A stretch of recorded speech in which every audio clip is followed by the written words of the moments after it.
આપણે ગુજરાતમાં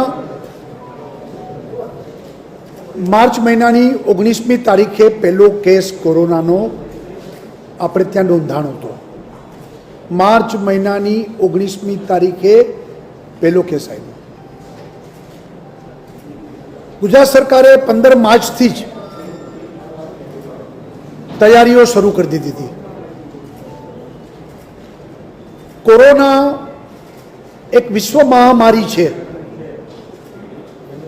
આજે કોઈ પણ દેશ, કોઈ પણ રાજ્ય એ કહી ન શકે, એની સરકાર પણ ન કહી શકે કે ભાઈ મારા રાજ્યમાં, મારા દેશમાં હું કોરોનાને ઘૂસવા નહીં દઉં। બધા દેશ સંક્રમિત થયા છે, બધા રાજ્યો પણ સંક્રમિત થયા છે। ગુજરાતમાં શરૂઆતમાં અમુક જિલ્લાઓ સંક્રમિત નહોતા અને બહુ એ જિલ્લાના લોકો ગૌરવ લેતા હતા, પણ આજે ગુજરાતના તમામ જિલ્લાઓ પણ સંક્રમિત થયા છે। આવા સમયે જ્યારે વિશ્વ મહામારી હોય, આખા વિશ્વના લોકો, આપણે તો બરાબર છે, પણ જે દેશો હેલ્થનું બેસ્ટ ઇન્ફ્રાસ્ટ્રક્ચર, પછી જર્મની હોય, ફ્રાન્સ હોય, અમેરિકા હોય, યુરોપના દેશો હોય, ડેવલપ કન્ટ્રી, ત્યાં પણ મોટી સંખ્યામાં કેસ નોંધાણા છે। મોટી સંખ્યામાં હોસ્પિટલો ત્યાં પણ ભરેલી છે। તો એવા સંજોગોમાં ગુજરાતમાં આપણે એ બધું જોઈને ઝડપથી વ્યવસ્થાઓ બનાવવાનો પ્રયત્ન કર્યો। સરકારની બે પ્રકારની જવાબદારી હોય છે। એક જવાબદારી કે એક વ્યાપક લોકજાગૃતિ કરવામાં આવે, નિયમો બનાવવામાં આવે, જેથી ઓછામાં ઓછા લોકો સંક્રમિત થાય। દાખલા તરીકે આપણે નિયમ કર્યો કે 1 ઓગસ્ટથી માસ્ક નહીં પહેર્યો હોય તો 500 રૂપિયા દંડ, તો એનું કડક અમલ થાય। માસ્ક પહેરવાથી સંક્રમણ તમને નથી થતું, તમે સુરક્ષિત રહ્યો છો। બીજી વાત આપણે કહી, સોશિયલ ડિસ્ટન્સ એ જળવાવું જોઈએ, એના નિયમ બનાવ્યા। ભીડભાડ કાર્યક્રમને આપણે મંજૂરી નથી આપતા। આપણે ક્યાંય પણ ધાર્મિક, રાજકીય, સામાજિક આ પ્રસંગોમાં પણ આપણે એમને મંજૂરી નથી આપતા। આપણે સોશિયલ ડિસ્ટન્સ નહીં જળવાય એવા એક પણ બાબતની આપણે મંજૂરી નથી આપતા। તો આ નિયમ પણ બનાવ્યા। આપણે કીધું છે વધુને વધુ લોકો સેનેટાઈઝ આપણા પોતાના હાથ કરે, દિવસમાં અવારનવાર એમને સેનેટાઈઝ થવું જોઈએ, કરવું જોઈએ। આ નિયમો બન્યા, લોકજાગૃતિ કરી અને લોકોને કોવિડ સામે લડવા માટેની એક માનસિકતા અને વ્યવસ્થા એ સરકારે કરવાની હોય છે, કરી। બીજી વાત સરકારે કરવાની હોય છે, છતાં સંક્રમિત થયા તો એને ઝડપથી એમને અલગ કરવા, એમની ટ્રીટમેન્ટ કરવી, સારવાર કરવી, હોસ્પિટલ, બેડ, ડૉક્ટર, વેન્ટિલેટર, દવાઓ, આ બધી વ્યવસ્થાઓ બનવી જોઈએ। આ બંને વ્યવસ્થાઓમાં સરકારનું કોન્સન્ટ્રેશન વેરી ફર્સ્ટ ડે આપણે શરૂ કર્યું હતું। મને બરાબર યાદ છે 22મી જાન્યુઆરી, 22મી માર્ચ અમદાવાદમાં અમે લોકો ગયા હતા અને 1200 બેડની હોસ્પિટલને આપણે બનાવીશું એવી મેં જાહેરાત કરી હતી। 10 દિવસમાં બનાવી પણ દીધી અને ત્યારે મેં કીધું હતું મીડિયાની સામે કે હું ભગવાનને પ્રાર્થના કરું છું કે મારી એક પણ બેડ ન ભરાય। અમદાવાદ, બરોડા, સુરત અને રાજકોટ ત્યાં આ પ્રકારની 250 બેડ, 500 બેડની હોસ્પિટલો પણ કરવાની તે દિવસે મેં જાહેરાત કરી હતી। જિલ્લે જિલ્લે 100 બેડની હોસ્પિટલો બનવી જોઈએ, ટોટલી કોવિડ ડેડિકેટેડ હોસ્પિટલ, અને આપણે બધું કર્યું। હમણાં જ મેં સુરતમાં 1000 બેડની હોસ્પિટલનું ઉદ્ઘાટન કર્યું, લોકાર્પણ, અને આપણે 15 દિવસમાં ત્યાં બનાવી, 10 દિવસમાં અમદાવાદમાં બનાવી। હમણાં પણ આજે અમારી ચર્ચા થઈ છે, ગોત્રી, સયાજીરાવ, અને અહીંયા વડોદરામાં પણ બેડની સંખ્યા વધારવી, કારણ કે હજુ આ લાંબી લડાઈ છે.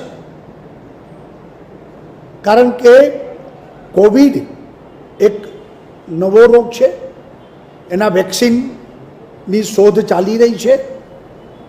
ત્યાં સુધી આ લડાઈ આપણે લડવાની છે અને લાંબી લડાઈ છે. ત્યારે લોકોનો સહકાર, હું આજે મીડિયા તમારા બધાના દ્વારા પણ લોકોની પાસે અપેક્ષા રાખું છું કે લોકોનો સહકાર પણ મળે, જે આજ દિવસ સુધી ગુજરાતની જનતાએ આપ્યો પણ છે.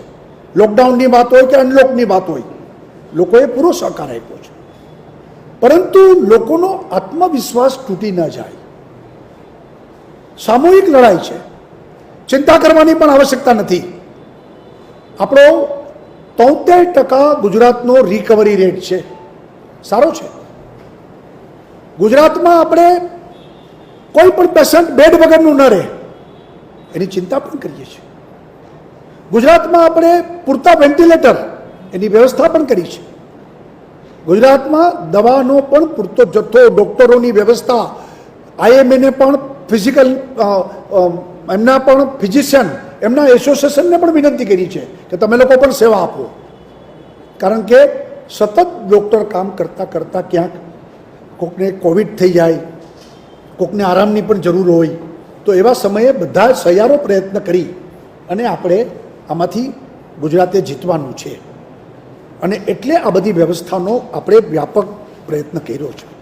છેલ્લા 15 દિવસ ત્યાં દેશમાં પણ કેસ વધી રહ્યા છે, ગુજરાતમાં પણ વધી રહ્યા છે. દેશમાં અત્યારે લગભગ દરરોજ 50,000 કેસ નવા ડેઇલી 24 કલાકમાં કેસ આવી રહ્યા છે. હું તમને ગઈકાલની વાત કરું તો આંધ્રપ્રદેશ એકમાં જ એક દિવસમાં 24 કલાકમાં 7,948 કેસ આવ્યા. મહારાષ્ટ્રમાં એક દિવસમાં 7,717 કેસ આવ્યા. તમિલનાડુમાં 6,972 કેસ આવ્યા. કર્ણાટકમાં 5,536 કેસ આવ્યા.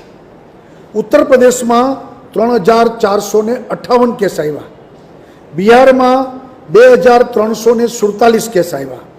વેસ્ટ બેંગાલમાં 2,134 કેસ આવ્યા. તેલંગાણામાં 1,610 આવ્યા. કેરાલા, કે જે કેરાલા આજથી ને 15-20 દિવસ પહેલાં બધું શાંત છે, કેરાલામાં બધો કંટ્રોલ થઈ ગયો છે, દરરોજ 2-4 કેસ જ આવે છે અને કેરાલા મોડેલની પણ ચર્ચા આ દેશમાં ચાલતી હતી. આજે કેરાલામાં એક દિવસમાં છેલ્લા 15 દિવસથી 1000 ઉપર, ગઈકાલે 1136 કેસ આવ્યા. ગુજરાતમાં અત્યારે 13,000 એક્ટિવ કેસ છે. કેરાલામાં પણ 11,000 એક્ટિવ કેસ થઈ ગયા, હોસ્પિટલો ભરાઈ ગઈ. કે જે કેરાલા 15 દિવસ પહેલાં કશું નહોતું, ત્યાં પણ આ સ્થિતિ બની છે. અને ગુજરાતમાં ગઈકાલે 1108 કેસ આવ્યા. પહેલાં મહારાષ્ટ્ર અને ગુજરાત પહેલો બીજો નંબર હતા, આજે 12મો નંબર થઈ ગયા છીએ આપણે.